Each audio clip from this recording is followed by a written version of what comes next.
Hello, everybody, and welcome to Mind Body Green's beauty podcast, Clean Beauty School. I am your host and Mind Body Green's beauty director, Alexandra Engler. On this podcast, we explore beauty through the lens of well-being. And on today's episode, we have a makeup episode. These are some of my favorites. I love getting into application tips and product recommendations. And I just think these are so fun. I love playing around with makeup. And to do so, I have on a very special guest. She is a renowned celebrity and editorial makeup artist who I am so excited to chat with. I haven't had the chance to talk to her yet. So this is our first time meeting. Simone Otis, welcome. Thank you so much for having me. I'm so excited to have a conversation with you. Well, I can't wait to get all of your makeup tips. I love your work. Every time I see something from your Instagram pop up, I'm always like, oh, it's beautiful. So I can't wait to hear all of your advice. But before we get into that, I do want to hear a little bit more about your story and, let myself and our audience get to know you a little bit better. What was your journey into the beauty industry and, more specifically, makeup? It's kind of a long one, and I'm sure that is for most people. It was definitely not an area I thought I was going to end up in. I've been doing makeup for almost 30 years. I started when I was 20 years old. But before that, I was heading towards law school. I was very interested in school, A+ student. I was very interested in just, doing my very best and being either a lawyer or a doctor. And I started going towards law because I didn't really want to do anything with blood. So one summer, I had applied to law school, and very luckily I was accepted. And during the summer, I worked in a law firm, and it was my first experience in the real world of law. And I was so disillusioned, and it was really shocking. I'm sure there's awesome experiences. Mine wasn't. So I feel very lucky that happened. I feel like in thinking about talking to you today, I realized I've had a lot of luck in my life. So my first lucky break was I daydreamed about quitting. And I was on my way to work one day on transit. I kept thinking, I'm just going to go in and quit. I can't do this. And by the time I got there, I decided I'm quitting. And I went into the head of the firm, who was this really lovely older man in his 70s, very generous person who, again, very luckily said to me, wait a minute, we see a lot of potential in you. Why don't you take some time off and, do some things. And then when you go to school, you'll have a job here to work on. And I didn't realize it at that moment, but that was such a gem in my life, because I thought then, oh my God, my mom's going to kill me.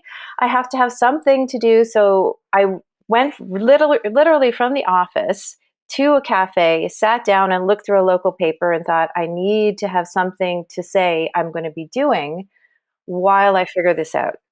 I took a job, or I luckily got accepted on a job as a receptionist at a hair salon, because I just thought that was crazy. Like, it's just so, wow, what's that going to be like? Fun and easy. And so I was lucky again there, because that hair salon happened to be a place where a lot of creative people went to get their hair cut, like music video producers, photographers, even some models. So you're surrounded by, these really creative individuals who are ideally inspiring you. That's it. I was so like, wow, what a world. It was like a peek into people do other things than these very school-driven academic lives. So then I was watching them do haircuts while I answered the phone, and then I asked, could I learn how to do a haircut? So I started to do that, like after work with some of the other stylists.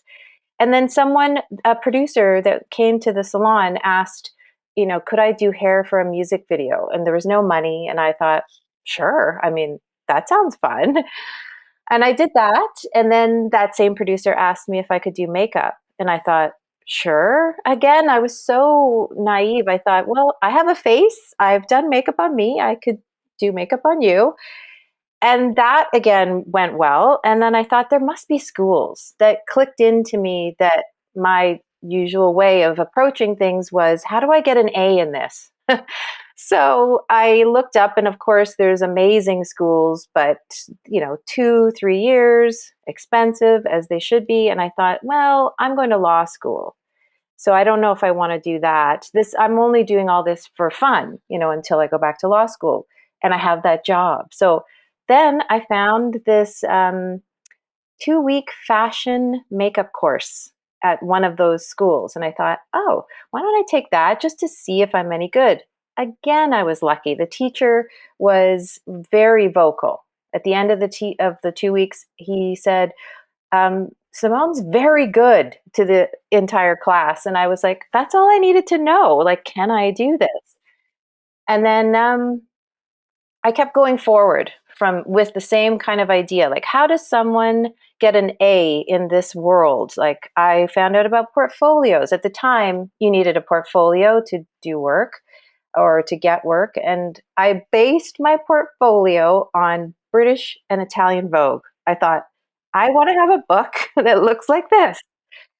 And very naively, I'd found out about, at the time in Toronto, Shalom Harlow was and is an incredible model. And she's from Toronto and represented at an agency here. And I called them and just said, hello, my name is Simone Otis, and I am looking to work with some of your models. I'd love to come in and meet you. I would never do that today, because who am I to do that? But to that, back then, I just thought, well, that's what you do. You go to the best place with the best model and try to work with them. So all this really was driven by that conversation I had with the head of the law firm. I just kept thinking, he gave me such support. I can move forward, and this is just for fun and exploration, and I'm going to go back to this job. Cut to, I was in New York, and it had been about 2 years, and a really great top agency was interested in representing me. And I thought, oh, what is happening? I guess I'm going to be a makeup artist. It's probably hard to go back to law school at that point. I think I would have loved still to be a lawyer, looking back. Because it all kind of joins. The person that you are, I guess, ends up being the person you are. You're not ever able to hide from that or truly change your what you want, your values, all that stuff. Because at that point, I kind of had a very restless feeling about, oh no, I'm going to be a makeup artist. What does that even mean? It wasn't the same as it is now, where there's a lot of visibility and people get to see the work and the things that they do. It was very behind the scenes, which I was very comfortable with. It was more about, well, what am I doing to help? What am I doing in the world that helps? And at that moment, I thought, okay, I really like working with makeup. I love doing this job. It's so fulfilling in so many ways. A lot of the people I was working with at that time were like 14, 15, 16-year-old models, mostly women. And I thought, well, I'm going to be a support for anyone who sits in my chair. I'm going to take those two sides of the job. Of course, do my best to do modern, cool, relevant makeup, but really be a support to the person sitting in the chair in whatever way they require. And that was kind of unusual at the time too. And I feel like that is important today. People are much more, into what does the person need in front of you, right? Yeah, so that's my long story. I loved that story. Oh my God. That is such, such a fascinating introduction into the world of beauty. And then such a beautiful sentiment that you shared at the end about, being there for somebody. And I think that speaks to something that I believe so strongly about beauty and in and of itself, is that beauty is this inherent connector, right? It's this thing that we can form relationships around. And that's one of my favorite things about beauty. It's its ability to connect. And I love that you were able to identify that core part of it and used it as an act of service almost. Just because, especially as a makeup artist who was doing editorial work and working with celebrities, you're probably working with a lot of young women who felt vulnerable and, needed somebody there that could act as a friend and confidant, right? Yes. And there's that side of I'm touching people's faces. It's very intimate, it's very private. I see people with no makeup on who maybe aren't comfortable that way. Um, part of the job is because that's one of the wonderful parts of makeup is that there's no one way to do it, and that's the perfect way, and you should only do it that way. Most people have many makeup artists working with them and should, and you get to show them a way that they can look a certain way that makes them feel good, right? So there's this intimate that I respect. I really respect. I want to always let someone know that I don't know everything, and I'm open to what you feel, and it can be anything. It doesn't have to be this prescribed, so stiff idea, right? So, yeah, it really does help my work to approach people that way. It makes my work better. I can imagine. I wanted to ask you what your beauty philosophy is, and you may have already touched on it, with that answer, but I would love to see if you have anything else to share. So I was thinking about this too, that my beauty philosophy is really like a puzzle with ever-changing pieces. And then when I thought about it that way, I thought, and that's kind of the philosophy, is that there's no one way to look at it. And this idea, I love to be super open. And that's an act that I think keeps me happy in life and keeps me happy in my career, because we're so dictated to when it comes to beauty and women and how we present ourselves to the world. I really have a hard time with that. And it's funny because I do this for a living, that I'm part of that uh, I guess, group like that is trying to help women present themselves through makeup to the world. And I feel my philosophy is to always be open, that beauty comes from so many different places. I I love the idea of it allows you to be sort of curious and look at beauty with surprise and delight, and be a little bit more inspired from any place rather than looking for flawlessness, looking for rules, looking for perfection. I think that it's an unknown, the philosophy of beauty, and that's kind of it itself. It's cool that it's not.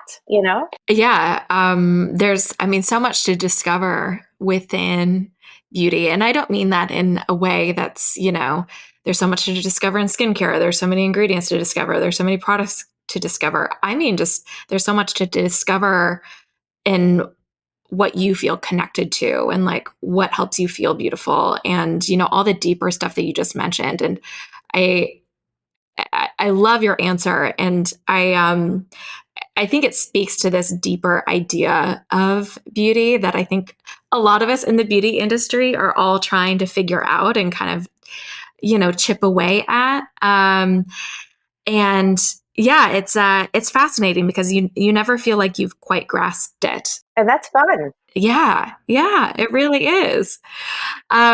I wanted to ask you what you would consider your signature style to be as a makeup artist, but I'm curious, do you even consider yourself to have a signature style, or, where do you fall in that spectrum? There's a couple of things that I guess I'm known for.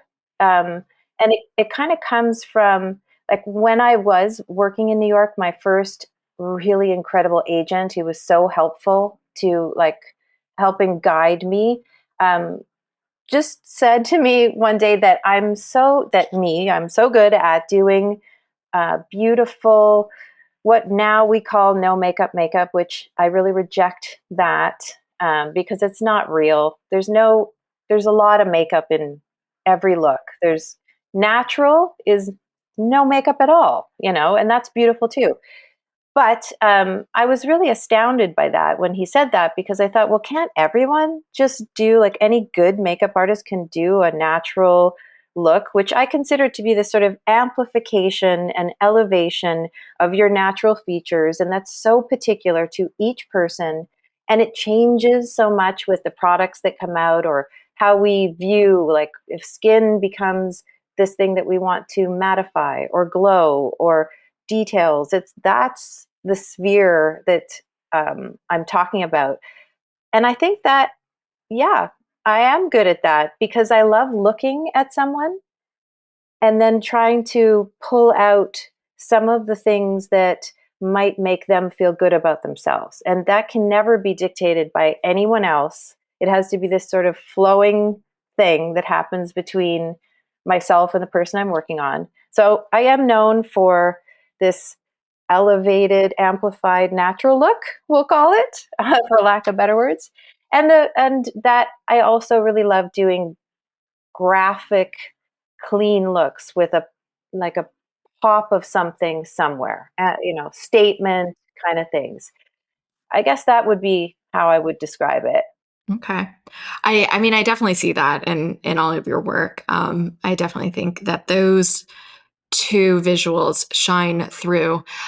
You are somebody who obviously, has a long and thriving career in beauty. And I wanted to ask, are there moments that you can look back on that shaped or defined your relationship with beauty and maybe helped forge it in, a transformative way? Can you think of anything? Yeah, this was another great question. It got me to think about the lucky things that have happened to me again, or I guess that I took the chance on. So in my career, I had the really great luck to work very closely and for a long time with a makeup artist called Dick Page. And with him, I traveled the world. I worked on shows in all of the great cities: Paris, New York, London, Milan. I even went to Beijing with him. I worked on many shoots. And I feel very fortunate because I was able to be inspired and mentored in a way, although he would probably laugh at that. We're still really great friends. And his approach to makeup and beauty really influenced me. With it seemed like he really loved the person the way they looked already, and then he would always say these kinds of statements like, don't let the makeup get in the way of their beauty. It was this approach that wasn't about correcting somebody. It was, I think there's a lot more makeup artists now that use this kind of approach, but back then we're evolving. I have this theory, which is a side note, of what, like when I started doing makeup, or even before, when I just was doing my own makeup in my teen years, there was only a few foundation colors, and they didn't even have my foundation color. It was like everybody was supposed to be a kind of light pink, everyone. And I don't think that they came to that out of trying to exclude everyone. It was this homogenization that everybody wants to look the same, to belong together. And that feels very, like when you're a teenager, everyone wants to look the same. I felt like the beauty industry maybe was a teen back then. And now we're evolving and trying to look at the uniqueness and the different qualities of people that actually make them different, that make us belong.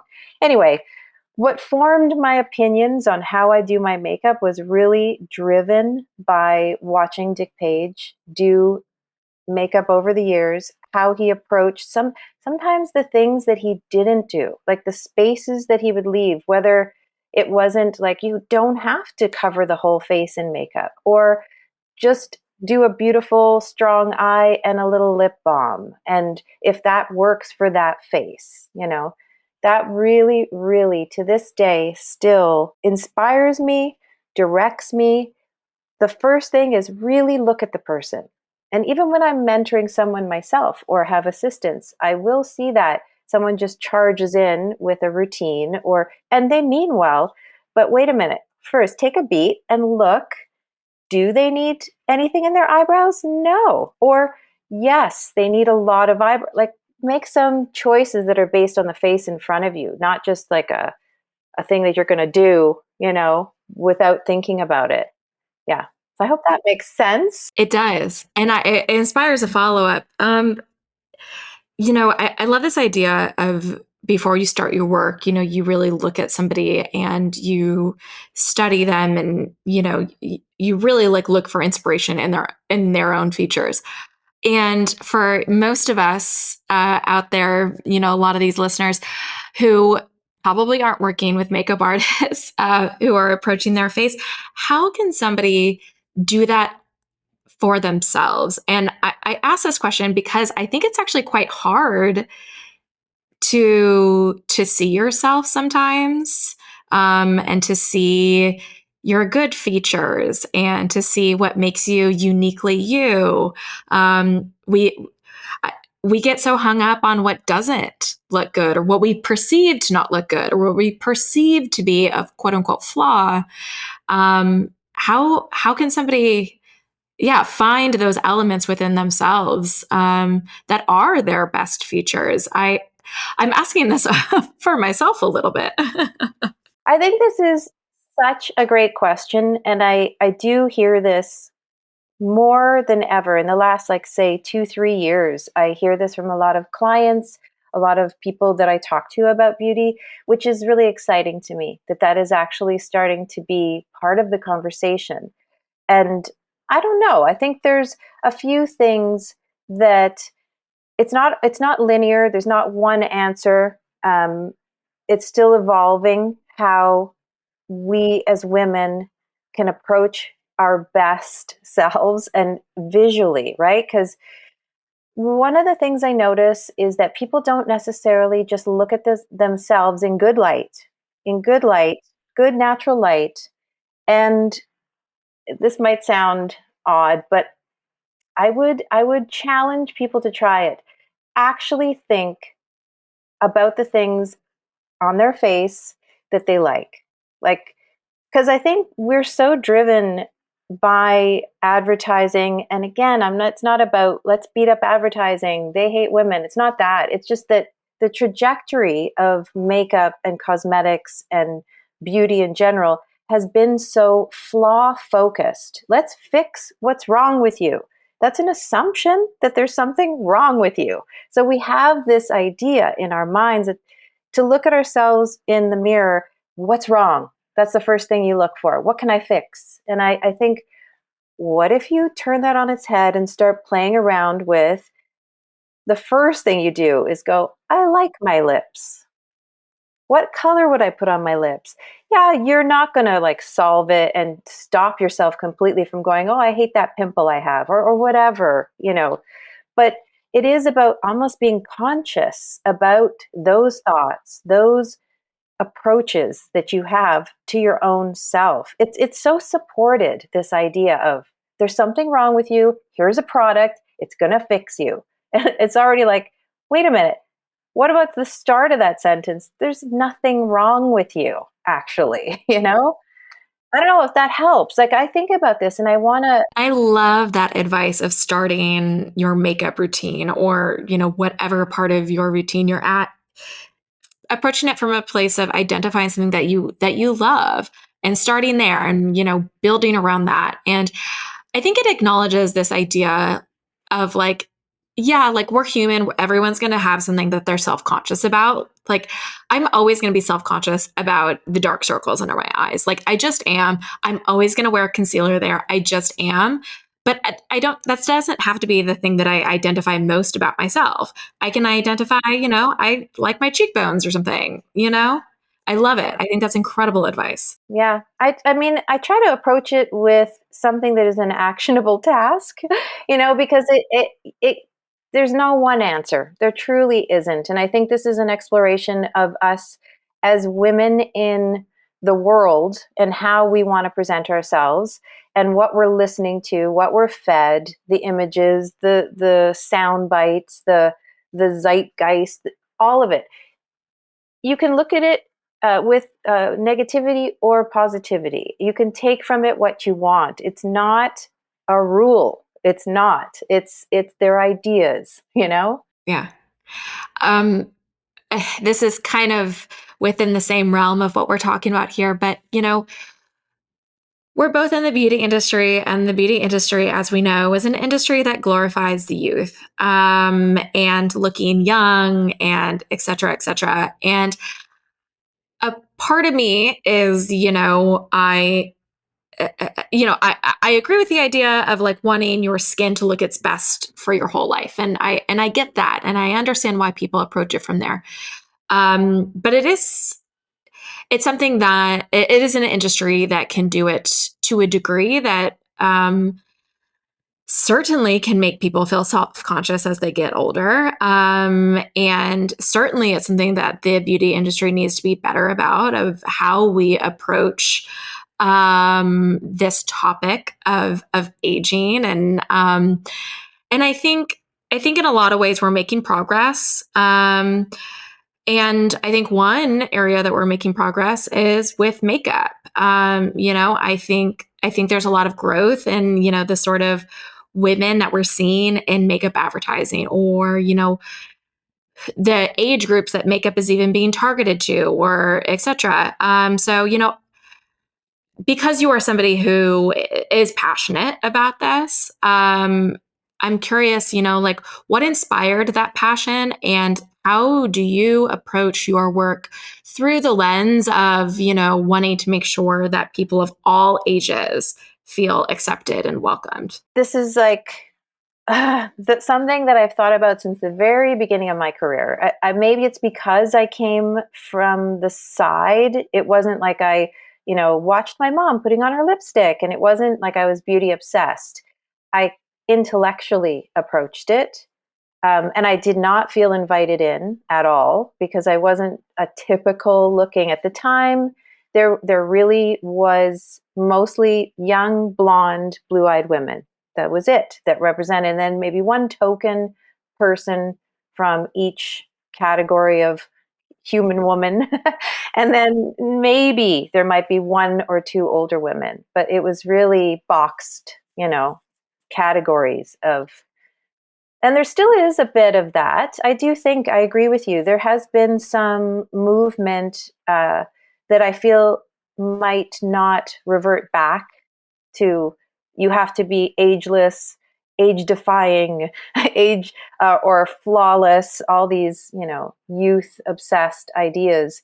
I think that's great. Like, women, young girls, young women are fantastic and beautiful, but we all are going to age. Does that mean you're out?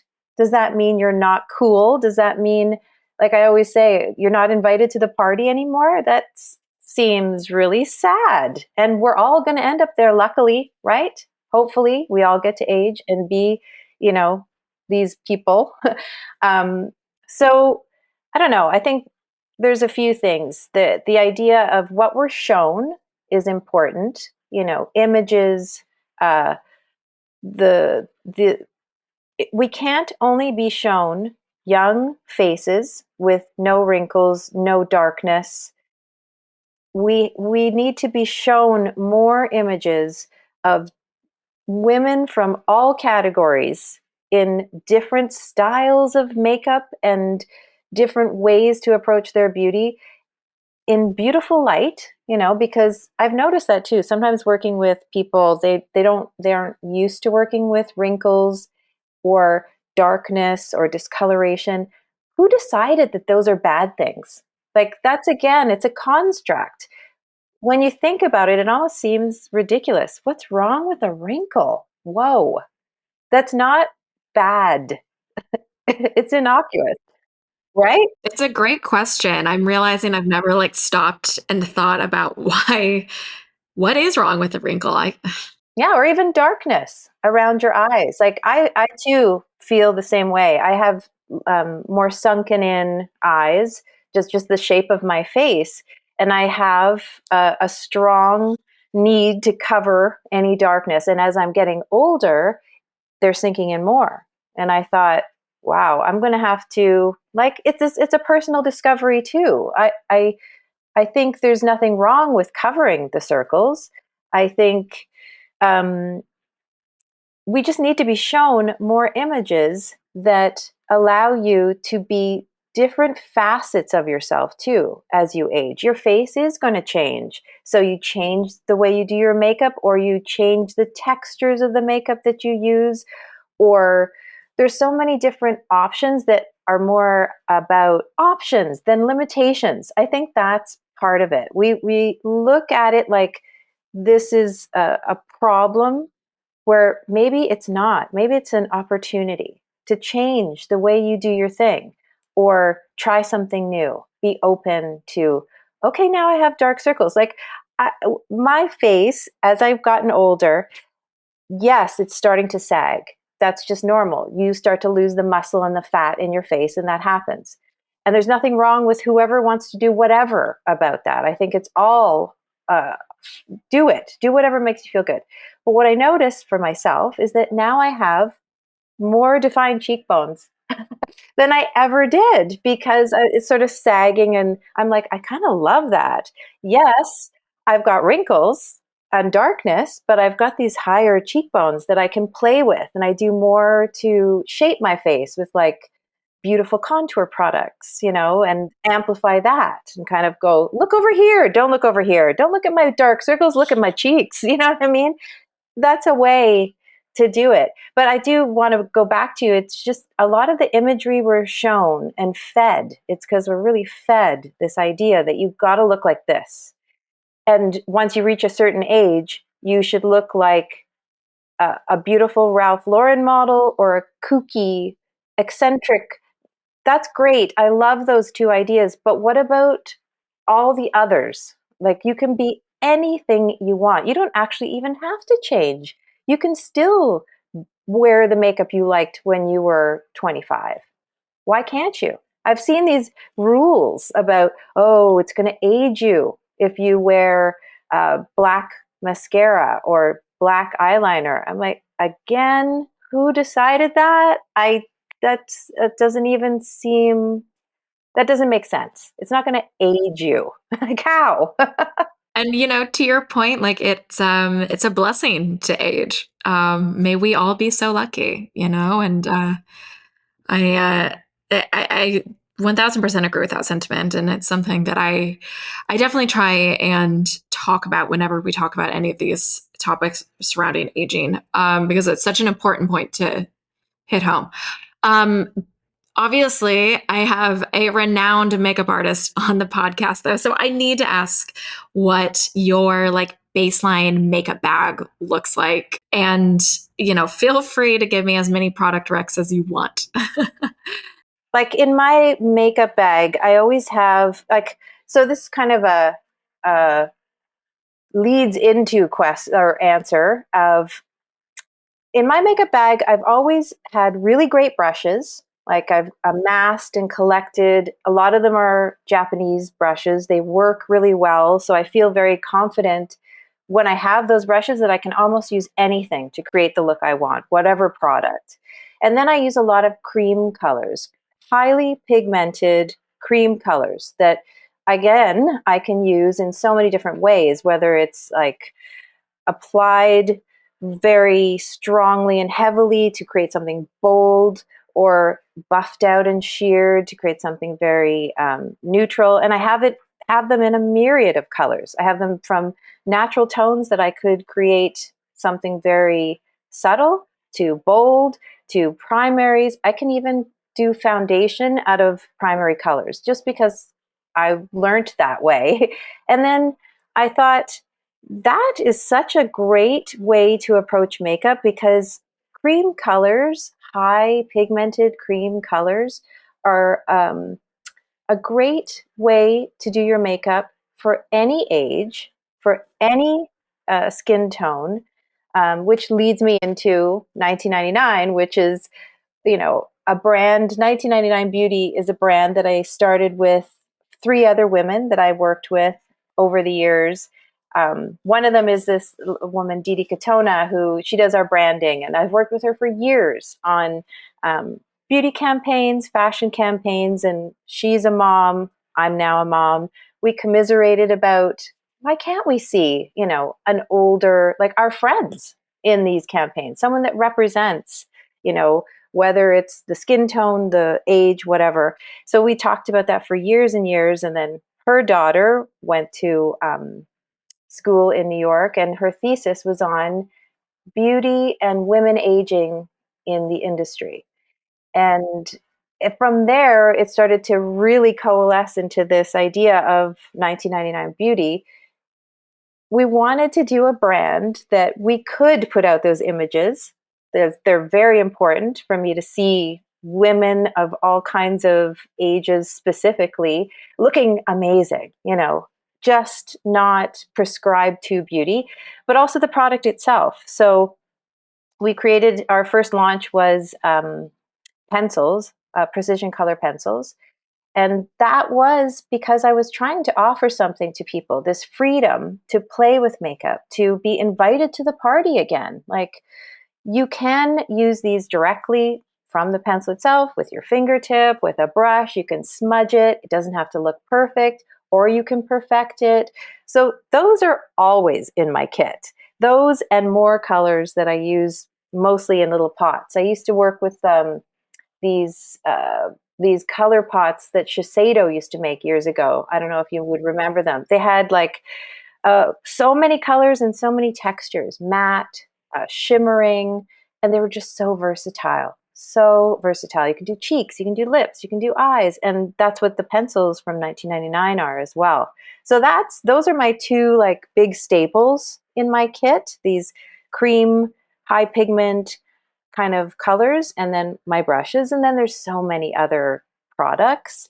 But I can tell you more of what I do for myself, because then it might um, break down. I think that's a great route to go down, because, I'm looking at your beautiful face now, and whatever you are doing with your own makeup, I feel like is a great, base to go off of. So I would love to hear, kind of what your day-to-day face looks like, and routine looks like. Oh, I would love to.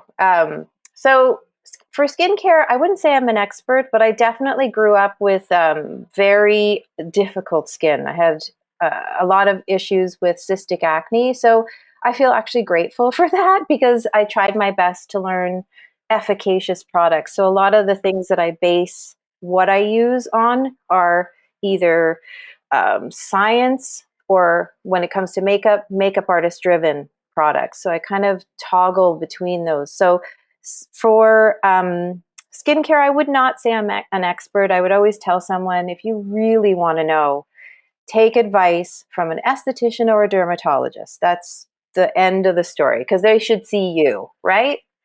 And give you your best products. So the things that I've been using lately, I definitely like, there's a few serums that are from this company called GCM Medical, because I'm looking at what GMC Medical. Oh, sure. Yes. So they're doctor and science based, and there's a lot of efficacious, factual effects from their products. And I have noticed, I use one that's a serum that has mostly vitamin C and peptides, and that's mostly for smoothing. And I like it. I feel like it does something. I'm not trying to obliterate everything, but just to give myself a nice surface. Um, and I'm a huge proponent of sunscreen. I wear sunscreen every day. I think that's maybe your best tool for best skin. I think most people know that now, and I really hope they know that. I have mostly young people know. I've seen older people who they think I'm not going to get any color on my face if I wear sunscreen, and they look quite burnt. And I'm like, but that comes with a lot of other issues that you don't want, like, you know, deep wrinkling, discoloration, and God forbid, cancers, right? So my two favorite lately SPFs are Thank You Farmer. It's a Korean brand. Love. Thank You Farmer. It's both of them are 50s, like 50 SPF. Um, Thank You Farmer, nice and light. It has a bit of a florally scent, which doesn't really bother me. I tend to like things that don't have a scent. But because it works so well, again, under makeup and gives you a nice coverage, then the other one is Ultraviolet. They're from Australia. I love that product. I've heard really good things. So beautiful. Again, works great under any makeup. It gives a nice glowy finish too. I just love those two. So I use those, and I feel like that's already the start of my makeup because I've done this kind of, base layers. I also like to use, do you know Guinot products? Guinot. I can spell. Oh, yes. Yes, I do. Yeah. Haven't used their stuff in a long time though. Yes, I like them again because they're very efficacious, and they have a like their moisturizers I use. They also have it's a primer product that is hyaluronic acid, but it's mattifying. So that's my base before I start foundation, and I will put that wherever I have larger pores, like on the nose or the forehead or the chin. And sometimes I'll just do that because I look already like sort of mattified in the center and then glowy everywhere else. Um, and then the next thing, I'm trying to think of my steps. The next thing I do is I lately, because like I was saying, I have a thing about my concealer. I do use a color corrector, an ochre cream from Ben Nye, just in the deeper parts around my eyes. And I think the thing about correctors is you have to just do a very light layer. I've seen people kind of go to town. You don't want to see the color. It's there to kind of blot out the color underneath and be a nice layer for the next. I'm laughing because I totally made that mistake recently. I got this new color corrector and I I have rosacea, so I get red very easily. So I did a little bit of green color corrector and I went overboard and I like left for the day and I looked at myself midday in the mirror and I'm like, I straight up look green. Oh, no. Yes, and I think that that's the thing that you're not supposed to see it at all, really. If you're doing it right, it's correcting the opposite color, right? That it shouldn't be that difficult. I know that it's like math sometimes. People hear about color correction, they're like, oh my God, I don't know what to do. Yeah, so I think people should look at that if that's something that green is great for rosacea.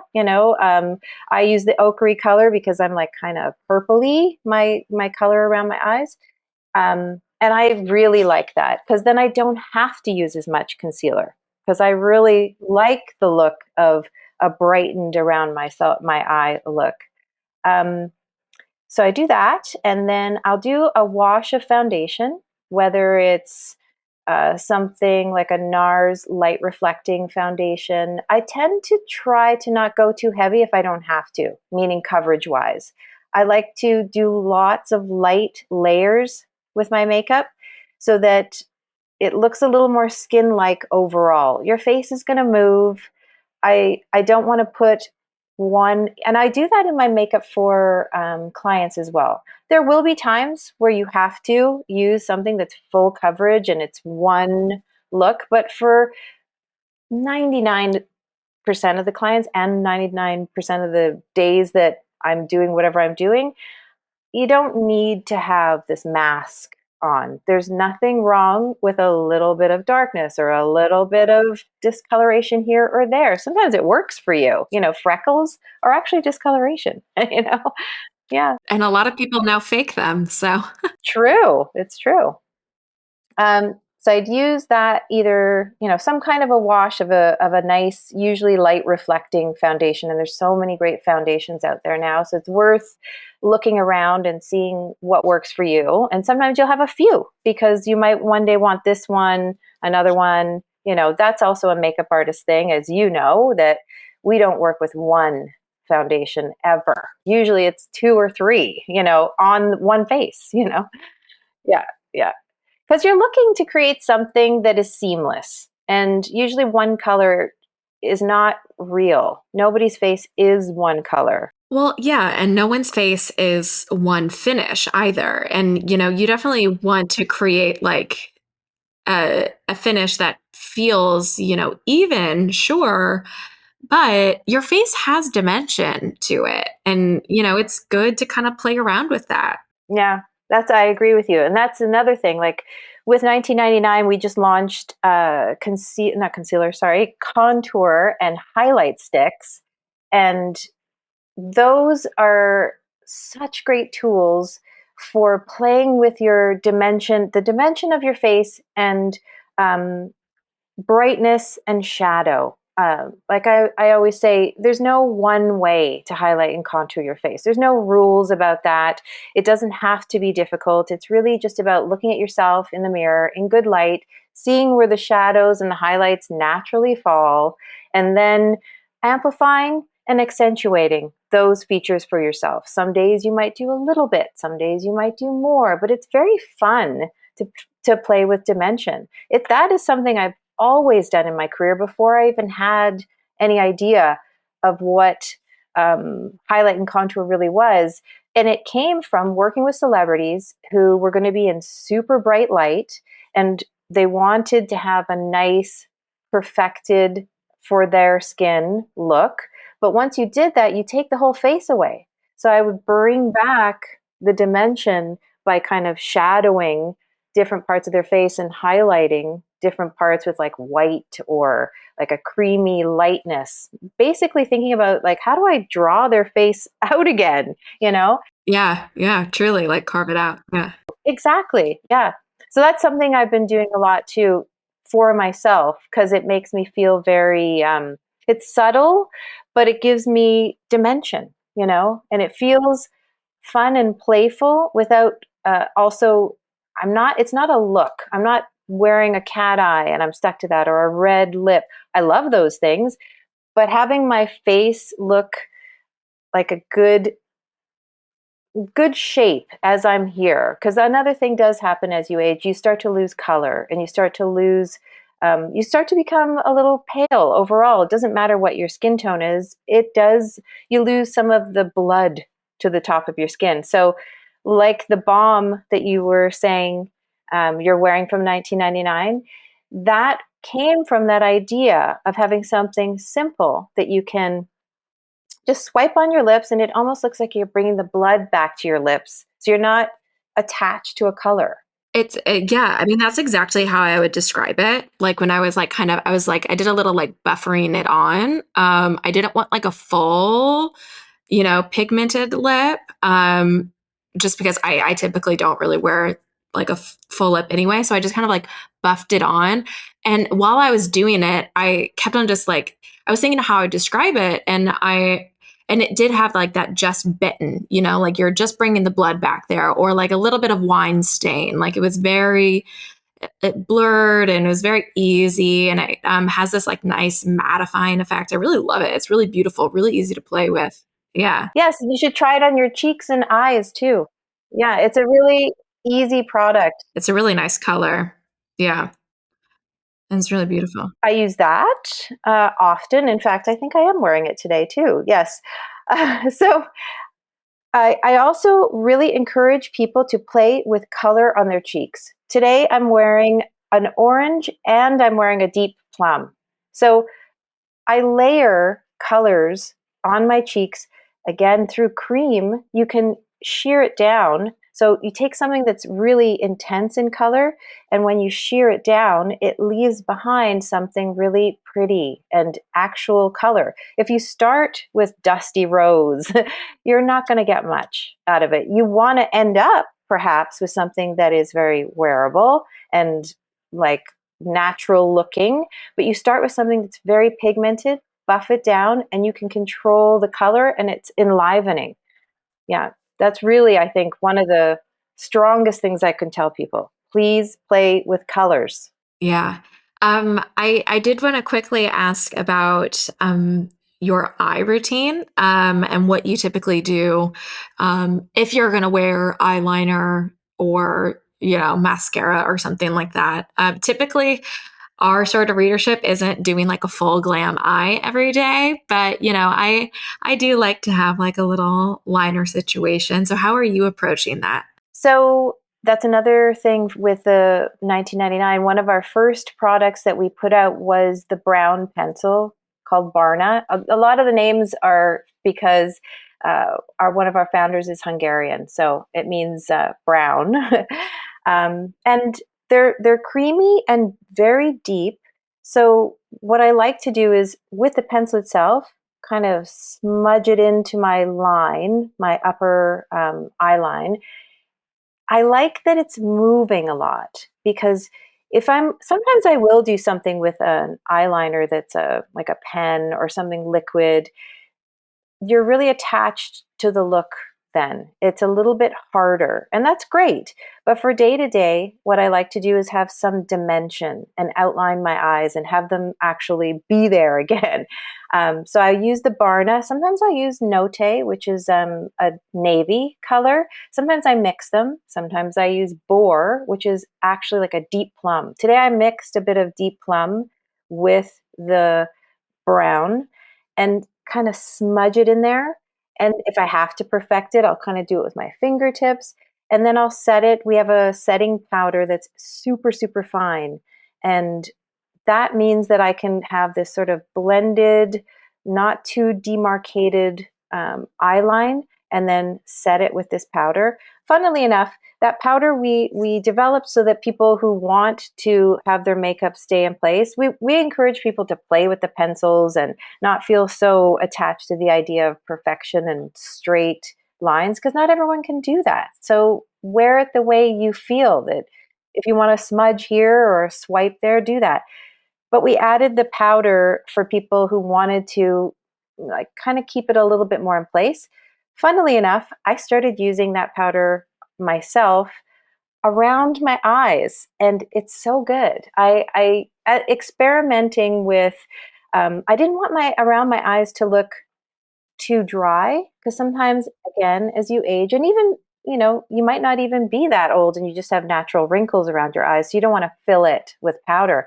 But this one's so light and kind of it has a bounciness to it, so it sets around my eyes very well and has a light sort of brightening. And I also put it on top of my eyebrows to keep them in place. So sometimes you draw, like I draw with the pencil to create my eyebrows. Sometimes, again, because as your face moves, there'll be some shiny spots and some not shiny spots. So it makes it look like your brows are not even. A little bit of powder on top of that, and they look great. I love that. I think that's a great tip. Oh, so good. Okay. I want to get into, the final parts of how you take care of yourself. But before we do that, I just want to make sure there's no other last makeup tip that you would like to give our listeners out there. Is there any final parting word of advice? I'm going to try to limit myself. But the one thing I do want to say is, and you also were saying that you have the mascara from 1999. I think it's a great mascara to add to your toolkit because we knew we aren't going to create the best mascara out there. We're not trying to compete on that because there's so many great ones. But this one is a lash tint. It's a tubing mascara, and it was for my all my friends who love this idea again of this amplified no makeup look, because it can give you a little bit of eyelash definition without being committed to a big lash look. And I would say that works really well because there's a teeny brush for those people again who feel like, well, I can't see what I'm doing, or I don't have a lot of lashes anymore. Try that. I think you will be surprised with that teeny brush how you can get some amplification of your lashes. Yeah. I love it. Because I am somebody who likes having a very subdued lash look. I don't like having my lashes be, too big or bold or whatever. Yeah. I like something that just feels very natural. But my lashes, they get very light at the end. They kind of get that it's almost like I have ombre lashes that get a little bleached by the sunlight towards the end. And so I need to add just a little extra something towards the end. And it's perfect for that. It just adds that little bit of continual color right towards the tip. It's great. I'm glad. There was a lot of older women that I had talked to who were like, "Oh, I used to love wearing mascara and I can't find the right one, or it just ends up all over my eyes because again, we get a little bit more hooded." So, in trying to think of, well, there's got to be some way that you can come back to the mascara party. We put this one out, and we also have it in some other shades so that you can put it in your eyebrows. It's another great, multi-use tip. Multitask. Love it. Okay, so the last thing I just want to ask you is how you take care of yourself as a whole. Beauty is one part of the picture, but the other part is how you take care of yourself in general. And this can mean a lot of things. So I'll let you take it away, however you would like to interpret this. I'm so glad that people are getting into sleep now, because that's been something my whole life has been so important to me. I always knew that I needed more sleep. My husband can really function well on like 5 hours, and I need 8.